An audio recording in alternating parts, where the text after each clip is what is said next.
Listeners be advised. The Soliloquy podcast discuss matters related to the human experience and many that are sexual in nature. Due to this, some conversations may surround triggering topics such as sexual violence, self-harm, abuse, and much more. Please be advised, a list of crisis and psychological resources will be available in the show notes of this episode. With that said, let's get started with the show. Ladies and gentlemen, may I have your attention please as we go through the following safety instructions. In the event that there is a loss of cabin pressure, oxygen mask will drop from the overhead. Place the mask over your nose and mouth. Breathe normally as oxygen is flowing even if the mask is not inflated. Be sure to adjust your own mask before helping others.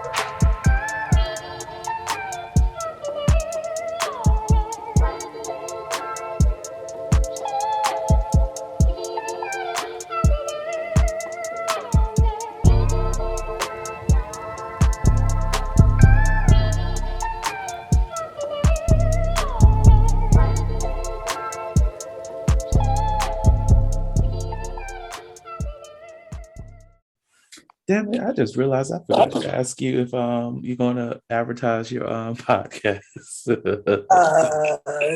No. All righty, so here we are. Yay. It's the Soliloquy podcast, bitches. Okay, let me do the intro and whatnot.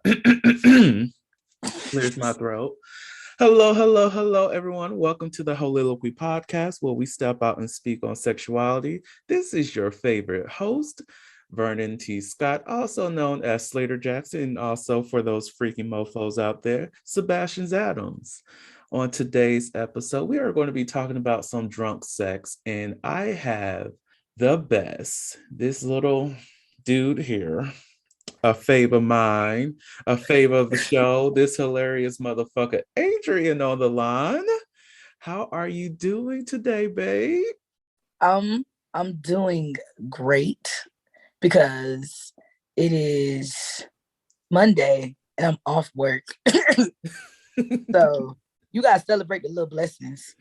Amen to that. Amen to that. And I'm just happy that this week, since my campus is on break, I don't have work. I'm not getting paid, but that's a different story. But I have a break. I get to relax. So I get it. I love it. Enjoy your day off.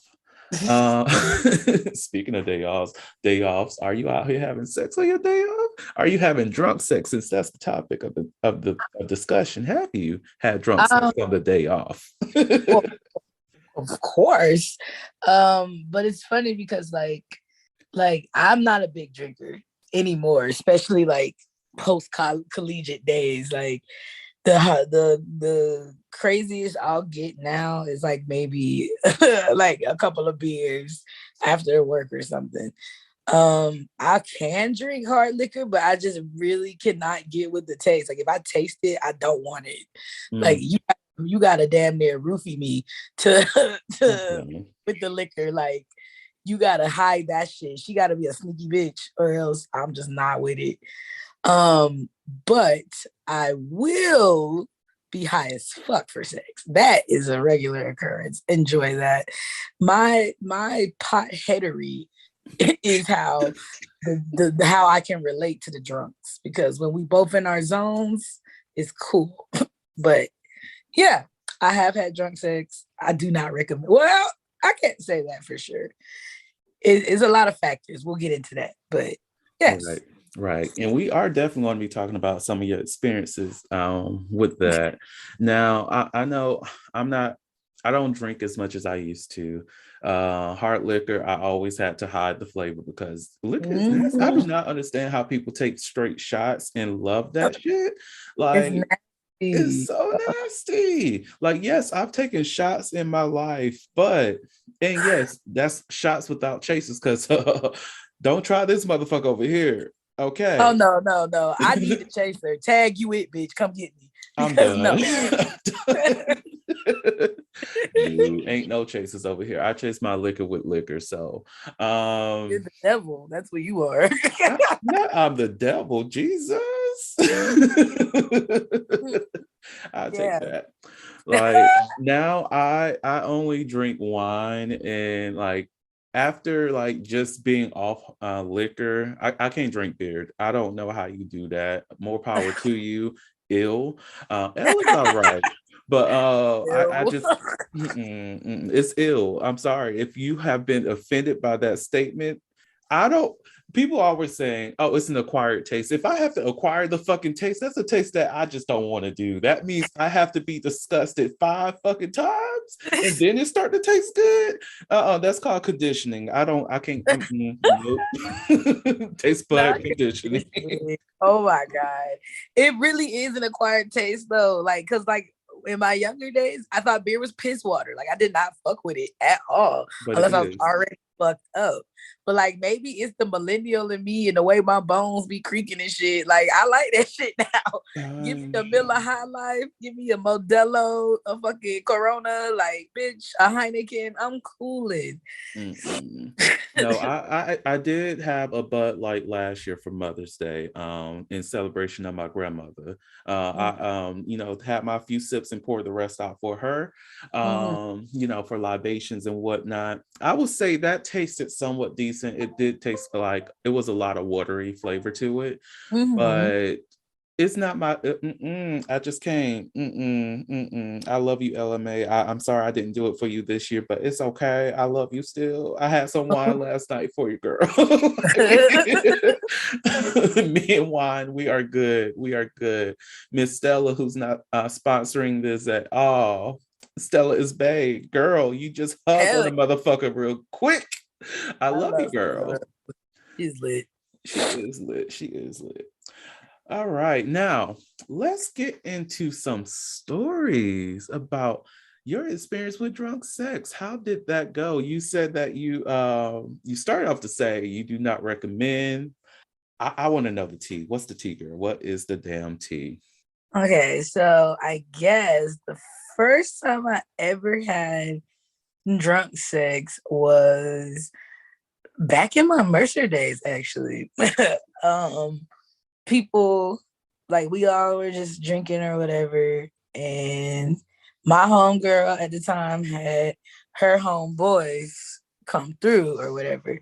Well, I think she was talking to one of them, and then he had a friend, so she was like, "You want to go meet these dudes with me?" And I was just like, "Yeah, okay, cool, I'll do that." So we went.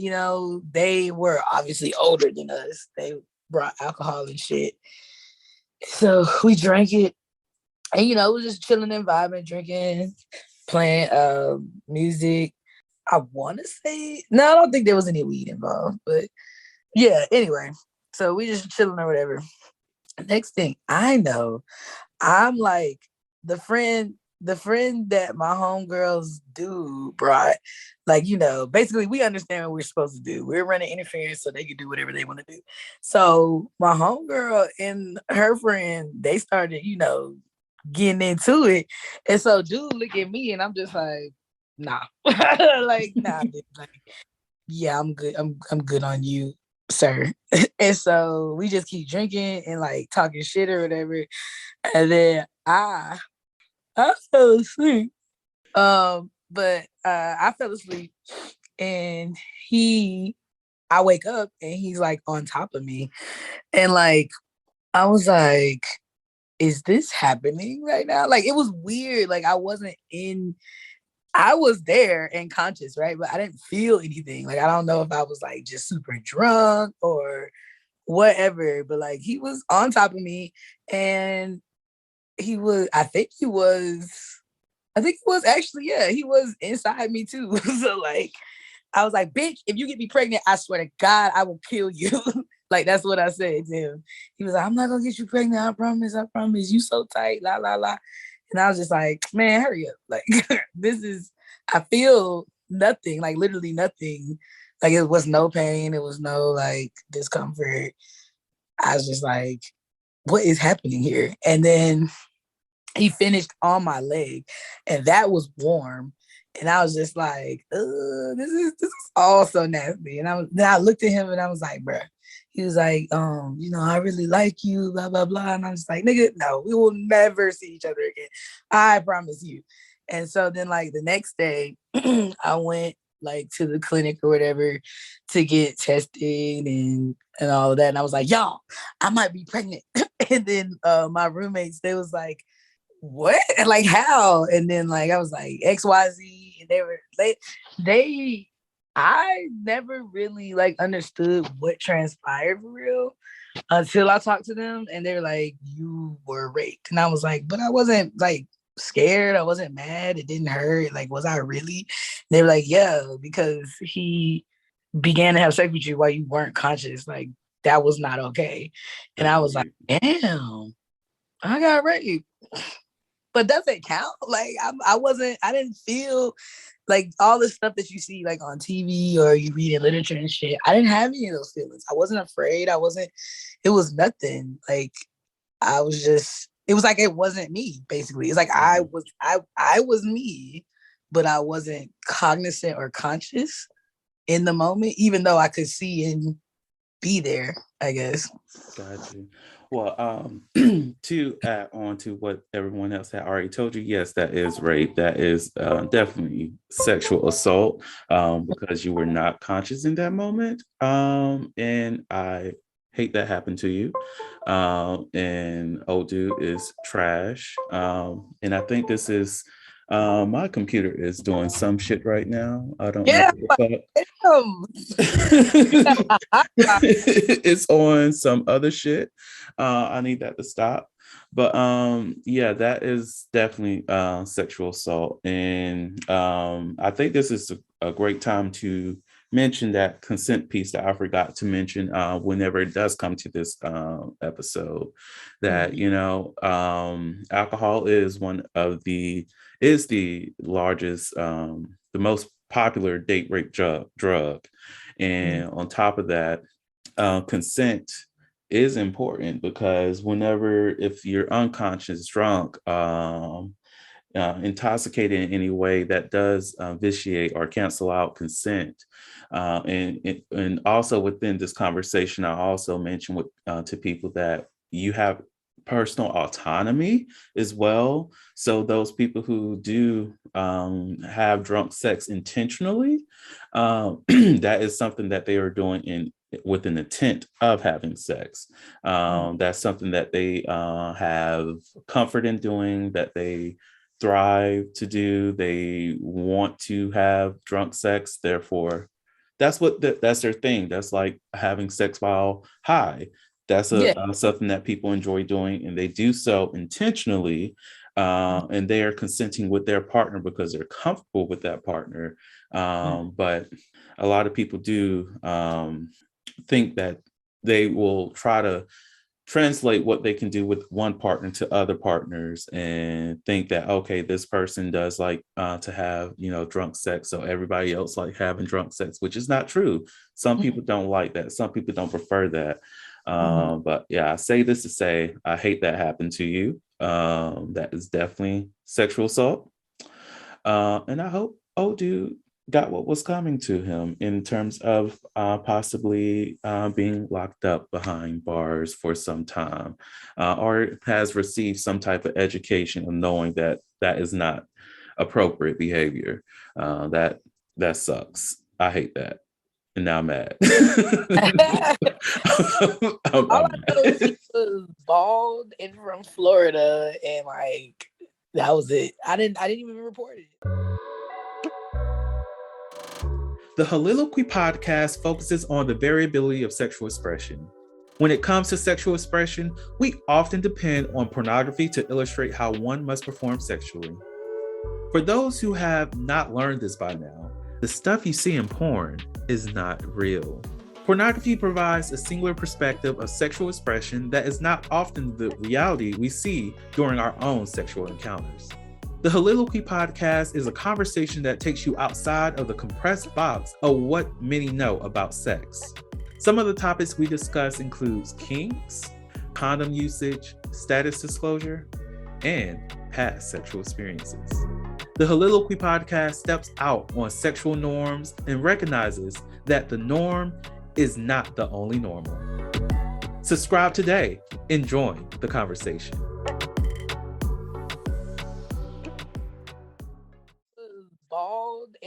Florida, and like that was it. I didn't even report it. Like I didn't, and I did. Like I told you, it was.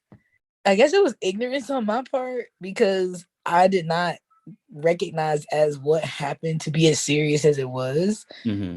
because I wasn't like hurt. I didn't have any symptoms of like an STI or whatever. I still got checked, of course. Um, but like I just, me and the dude, like we didn't have. It wasn't like a very angry thing. It's Mm-hmm. like it was cool. Like, oh boy, was cool. We was laughing, we was joking. Like he didn't make the drinks. Like we was just drinking like out the bottle. I saw him open everything. Like I opened all the bottles that we was drinking, and the beers were in cans. So like I didn't think nothing of it. And then my homegirl was over in the same room. Like what I'm saying. So I wasn't. Maybe because I was intoxicated, I wasn't clocking the danger that was actually there. Mm-hmm. But like it wasn't even like dude forced it. Like no, I did not consent to it because I literally fell asleep and woke up with him on top of and inside me. But like he was a minute man because literally after I woke up, it was like maybe 2-3 minutes and he was done. So like I don't know. Like I guess like I do know now in my older adult age that it was assault or whatever. It wasn't wrong. I mean, it was wrong. It's a crime, but like I don't know. It's like cognitive dissonance. Like that's like a other part of myself that I don't necessarily deal with. I guess. Mm-hmm. Like I don't want to say it doesn't. I will. I guess I don't think it affects me seriously. Mm-hmm. Hey, that's understandable. I know there's been certain assaults that have happened towards me that I no longer take seriously or are hurt by or impact my daily life. And because of that, I don't really care too much about it. So I definitely understand that. Mm-hmm.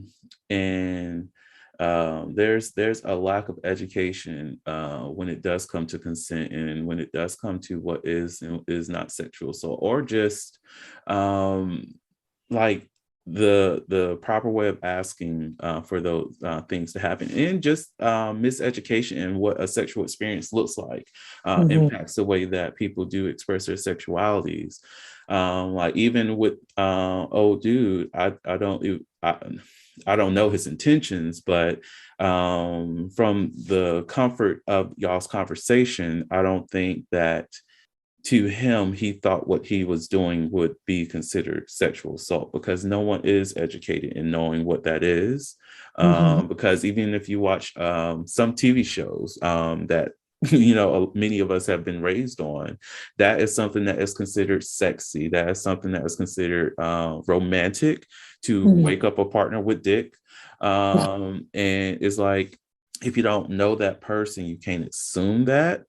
Mm-hmm. But then again, a lot of people have not experienced anything outside of the boxes that they have already been placed in, which Right. is one of the purposes of this podcast is to have those conversations to open a lot of people's eyes about um, what the boxes that we're placed in and how we can get ourselves out of that, how we Mm-hmm. can see that what we know recognize as sexuality is not is normal, but it's not the only norm. It's there are some misinformation that we've all learned that we think that we attribute to sexual expression.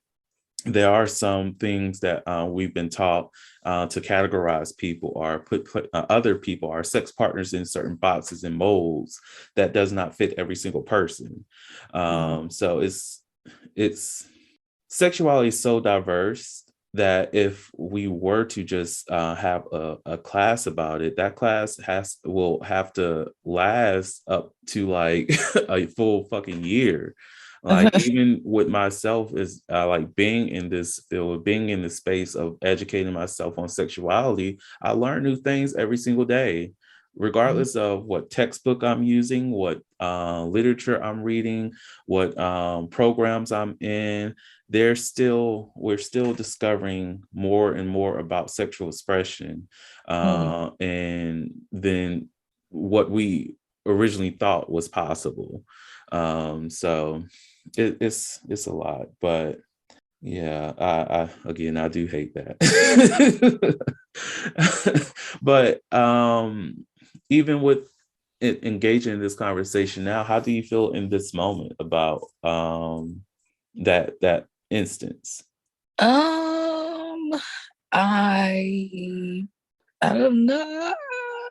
I don't know. I guess like it's like something that happened Mm-hmm. and I can it's weird. Like I just don't have every time I try to go into that space to like feel or think or kind of process, it's just nothing. It's just like blank.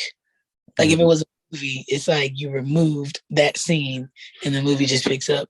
Mm-hmm.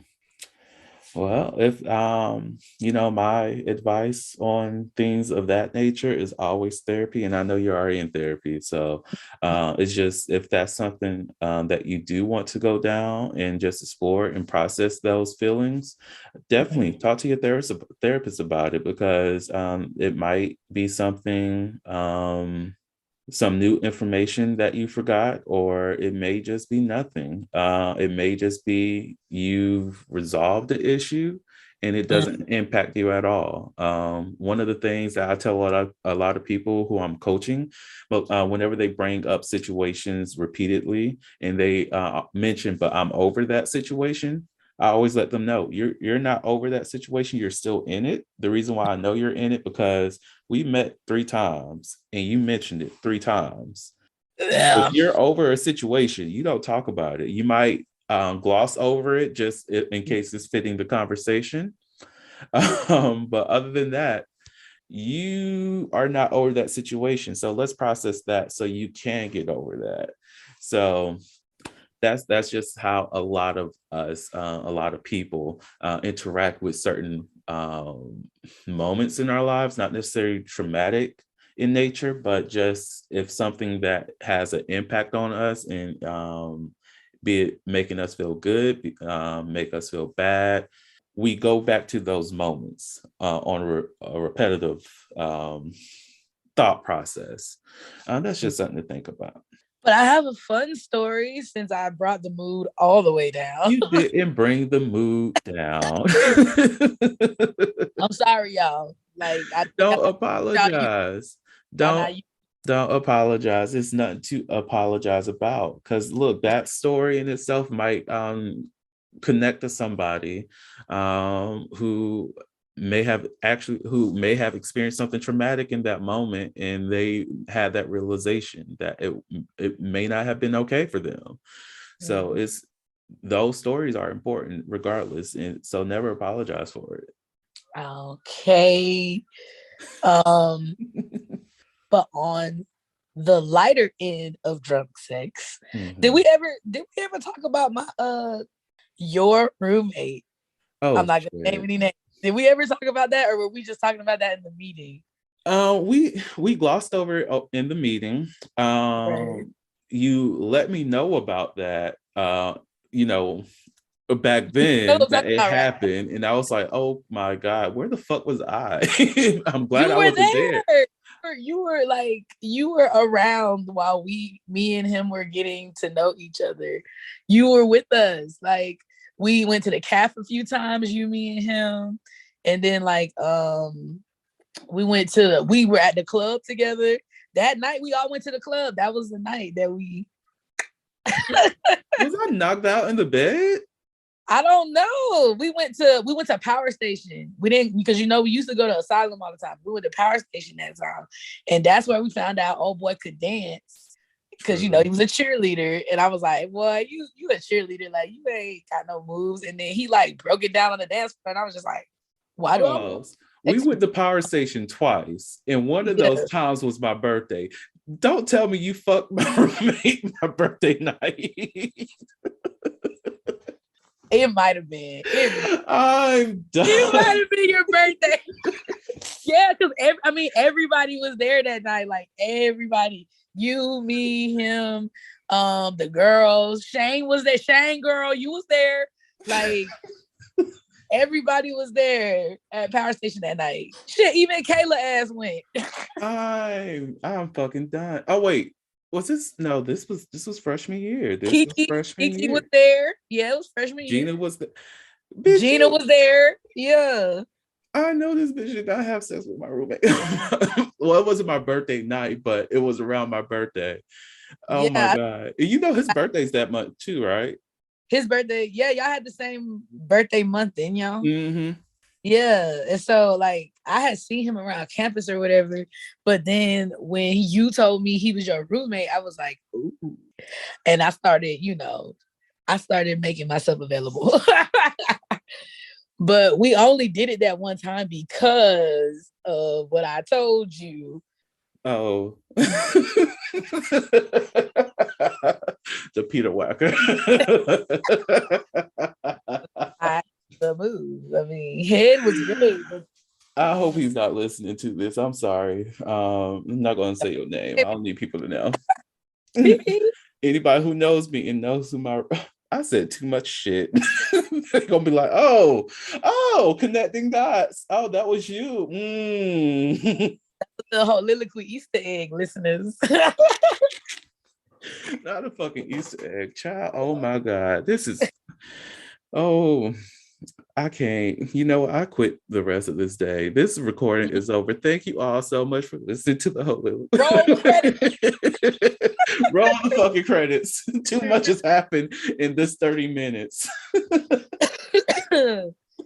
Well, I mean, you never know what you're gonna get with me. That's right. That's right. That's right. This now I have to process this because now I don't know if I was in the fucking room or not, drunk and knocked out. Well, you weren't there Oh, because thank God. it's far. So Oh, thank God. Oof. but yes, you probably heard him stumble in the room after facts. Cause I do believe I put it down. As you should always. Change that man's life. I'm here for that. But Because it was, your girl is an ocean of moisture and little guys can't hang out in the rain like that. They just pop out. see, I didn't even say anything about size, but this hoe just gonna say little guys can't hang in the rain. I mean, like slippery. It is Lollipop, slippery. lollipop, oh lollipop. Boom, boom. Oh no, oh no, oh God, I'm getting sued. Defamation is not defamation if you can prove it, child. Look, guys, we are a collection of experiences. And my experiences happen to be piping hot. Grab a cup and enjoy. I'm done. I just. Did you have composure, Lord, composure? So, did you have fun? Was it worth it? I know the answer, but was it worth it? No. Well, no. Like, he was a pretty face. He had fly dance moves. We had all the components. It really just went to shit when he wasn't big enough. Well, he did tell me right before, like, I'm reaching into his pants. He's like, I just want you to know I'm small. And I'm like, stop playing.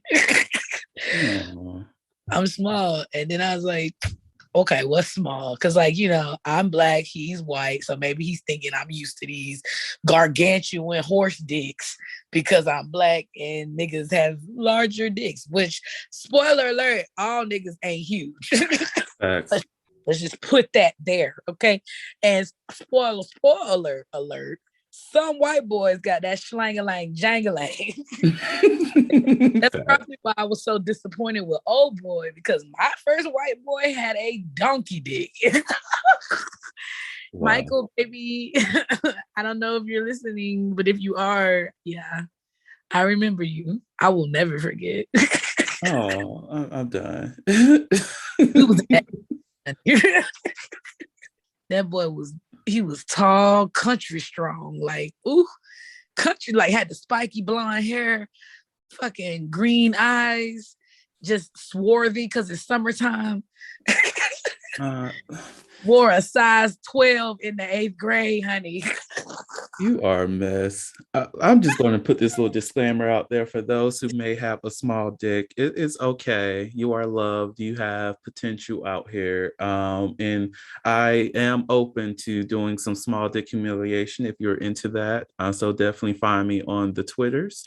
And on top of that, if you are pleasure does not necessarily have to be surrounded by your dick size, so you can always learn to do a little bit more wherever you fall on that spectrum. That can be participating in oral, that can be like sucking your partner's penis, or eating their ass, eating their vaginas or their vulvas, titillating the vulva. I'm just going to bring that back, huh? I said suck on the clit. Don't be afraid Yes. of it, guys. Don't Girls, be. they, thems, everybody. The Ugh, clit is where it's at. Listen to your auntie Adrian. it I never is. lead you astray. Oh, and just so people know, every time you suck on a clit, you are sucking on a penis. Yes, it is homogenous, people. They actually look similar as fuck. Like, no it cap. You could just look. remove the whole like vulva and all of that shit and just isolate the clitoris and then put it next to a wiener. It's the same Mhm. shit. It always amazed me, like most definitely when I'm sexually engaged with a man, and there's some oral that might be transpiring, how they might be like, oh yeah, I always get the shaft, get the shaft. I'm like, but you do know that there's less pleasurable nerves in your shaft than it is on the penis head. That's a spot. So if you out here sucking dick and whatnot, and you want to please your partner, focus on the head a little bit more than the shaft. Okay, there's your sex tip. Actually a fucking fact because I, Adrian, when I engage in heterosexual activities with cisgender males, I tell them straight off the bat, I cannot suck dick. Like literally can't. Like I have a like nerve condition in my jaw that doesn't allow me to open my mouth very wide. And like I said, a lot of niggas, you gonna have to open up. But I tell them like I can't suck dick, but I will lick the shit out of your dick. And they laugh all the time, right? Like they're like, well, bitch, wait, like I'm gonna teach you how to suck it. And then that first moment comes where you gotta, it's time, whatever. And I just literally suck and lick and stimulate their dickhead like I'm eating pussy.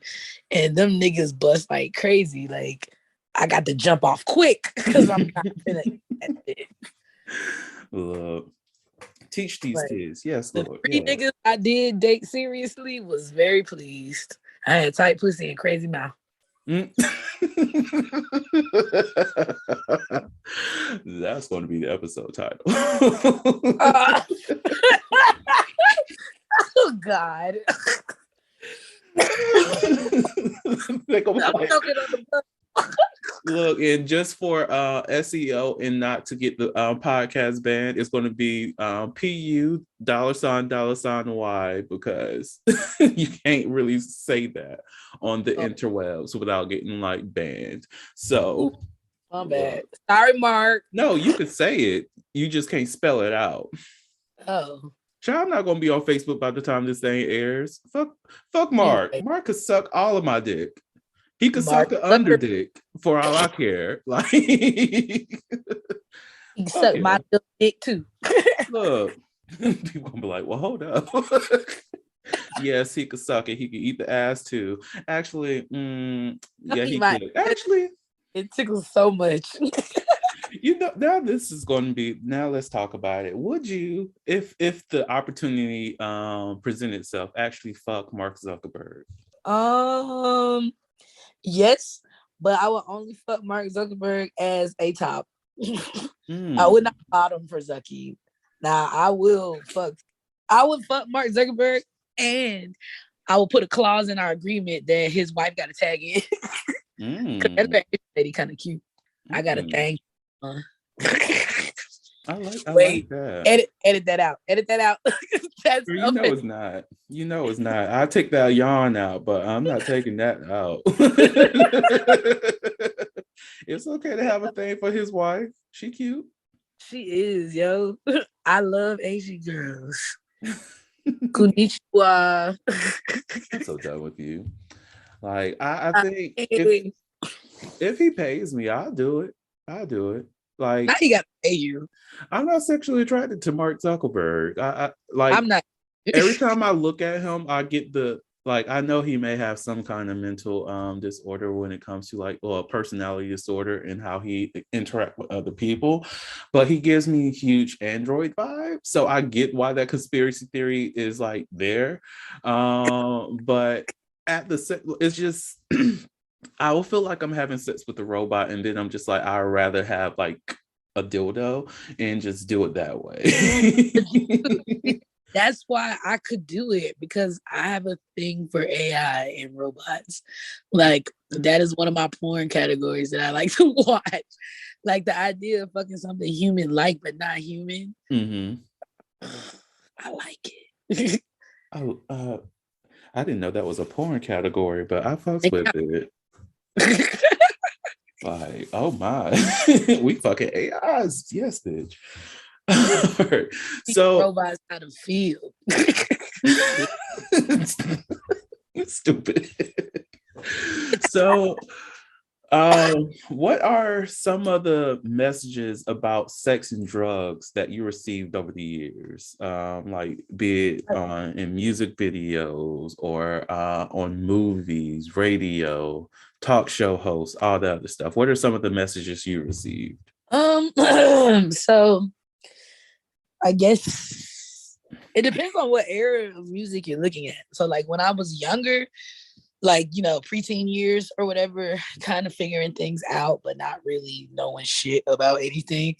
Like it was always, you know, if a man pulls up in a nice car, you know, he dressed nice, he got money, you know, he gonna buy you nice drinks, like you supposed to drink them and, you know, basically whatever he wants to do, you gonna do it because man's pulled up, spent his time and his money on you. That was more like a late 90s kind of vibe, you Mm-hmm. know. And then like when I became a teenager, you know, and starting to figure out what I like and dislike and becoming romantically awakened, like it was, you know, money doesn't matter. Like it's all about how you feeling in your heart, you know, Mm-hmm. and you need a little liquid courage, you know, to say how you feel, or, you know, to be to the message for alcohol in the music I was listening to was like alcohol helps you take off your mask so that you can be your best self, basically. Mm-hmm. Very pro liquor, like there's all across all the genres. I could probably name a song for each genre that was like giving that type of message. And then nowadays, like in my adult years, it's very much alcohol is not even mentioned. We on Zans, we on coke, we on lean. Like we alcohol's for bitches. Like Mm-hmm. ooh, a drink, nigga. Oh, you drinking? Like no, we You're a big boy hardcore. now. We doing hardcore drugs, baby. Like we washed the cocaine down with vodka. Mm. Like, Not the damn cocaine. yeah. So it's like the evolution of the message of music, romance, and drugs. It has kind of done that wave effect. You know, there's a pinnacle and then it changes and then the message kind of goes underground and then comes back to the top, comes back and goes down based off of what society's doing. Mm. I'm with you there because I know like I remember the romantic songs when it's all about love making, you know, the Luther Vandross and whatnot. The I'm Mm-hmm. going to seduce you with my words, seduce you with My my actions, actions. you a meal. Mm-hmm. Ooh, child. What's that? Turn off the lights, girl. Like, This Like, man said, I'm going to step in the shower with you, bathe you, and all this other stuff. It was a lot more sensual when it came to sex. And then you get, I remember the transition to where it was more, I'm going to buy you things, and that's going to be translating to my attraction to you, the reciprocity of us having sex and everything. And then it transitions. Oh, the more shit I get you, the more pussy you gonna give me. Right, exactly. And then then it's all about the alcohol now. And I'm like, okay, well, we're incorporating alcohol, loosening you up, liquid courage, that's the messaging that I was getting at that point. And then it's to the maximum. Now we're utilizing ecstasy, we're utilizing all other drugs, like you said, perks, mollies, and all this other stuff. And I'm like, this is a lot. Quickly. I'm like, I'm not trying to, like, do we know the medical, what happens when I'm on a perk? Like, can we get that knowledge? No, always just pop a perk and have sex. Do you not know that actually contributes to impotency? No.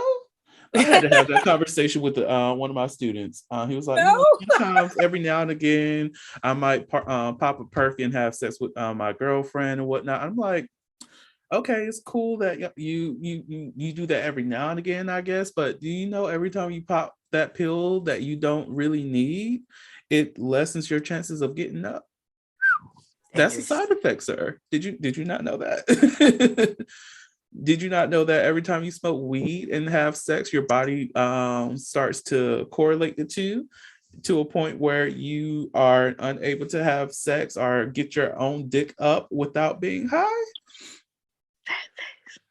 That's why Adrian takes tea breaks. Like, it's like, our bodies remember things, and the way that we act according to whatever drugs or substances that we're using at the time, it remembers that. When you in your mind combine or conflate two different substances and how they contribute those to your sexual experience, your body starts to remember that, okay, I need this in order to get to that point. So let me, brain, let me crave that so that I can have that. And then we can engage in this activity. Or why not just practicing, not utilizing drugs so much to get up? It's not utilizing alcohol, not utilizing perks, not utilizing ecstasy, and just try that sexual experience a few times to see if that you still get some pleasure. If you don't, seek out a sex therapist, seek out a sex coach, seek out someone like myself who can help you out, have those discussions, because it might be some other things that's going on, but the messaging is flawed.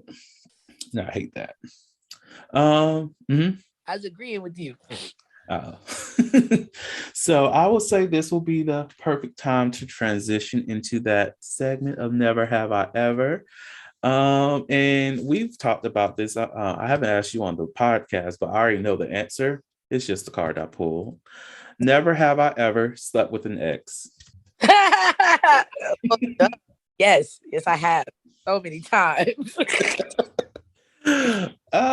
So many times you have. Oh my God. For myself, no. But that's also because I only have like one ex. So and it's not that I wouldn't try if the opportunity came up, but it's also it is what it is. Have I had sex with previous potential exes or lovers? Definitely, all the time. Like, you think, well, for myself, I'm like, okay, I'm done with you. It is what it is.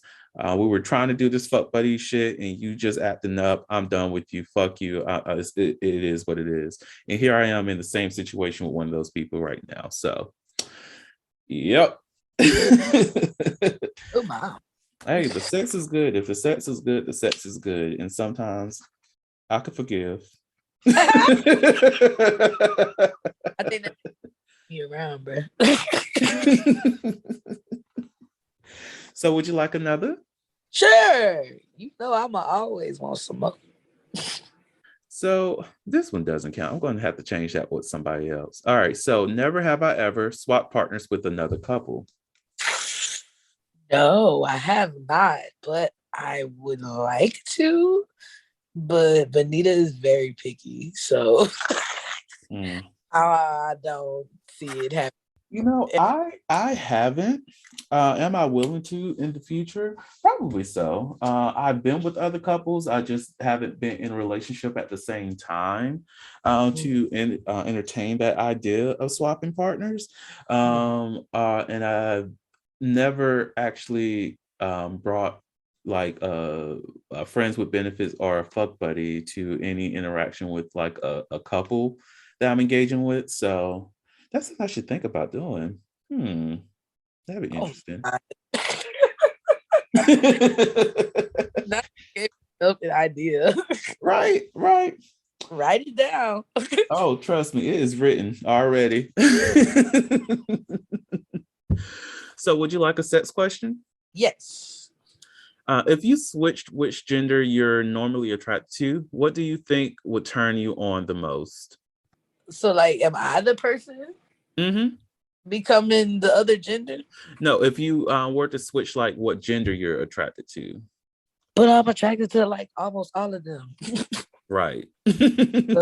So I guess if so I am in a committed relationship with a female, so I guess I'll switch that to a male. So am I thinking of my partner as a man, or is it just in general? In general, what would turn you on the most about them? Well, for me, for men, I love like a very masculine, like physique slash like aura. You know what I'm saying? Like, you know them niggas that you see, they just ooze like I am a man, but they don't have to say it with their mouth. Like there's nothing that they do intentionally to do that persona. It's just it comes out of them. Like they just are male. Alpha female, I'm attracted to power and strength. So I think that would be the sexiest surface thing that would attract you most. And then right after that, dick. I'm so done. I know. So for myself, I'm mostly attracted to masculine presenting persons. So if I were to switch that attraction to more feminine presenting persons, I think that what would turn me on the most is dominance, and just kind of like you, that power that can like tap into the switch in me and then make that switch want to be a sub throughout the our relationship, because for me, if I'm going to be someone's sub, you have to prove to be a dom first, and that doesn't happen often because I'm a very dominant persona already, and if you match my energy and they make a step up, I'm like, oh, hold up now. You just did something right there. Did you just put me in my place? Oh my god. Hello, how you doing, Bobby? Hey mommy, how you do? Ooh, child, come on. So I would say that will be the thing that will turn me on the most, and of course vagina, because it's a beautiful taste, Lord.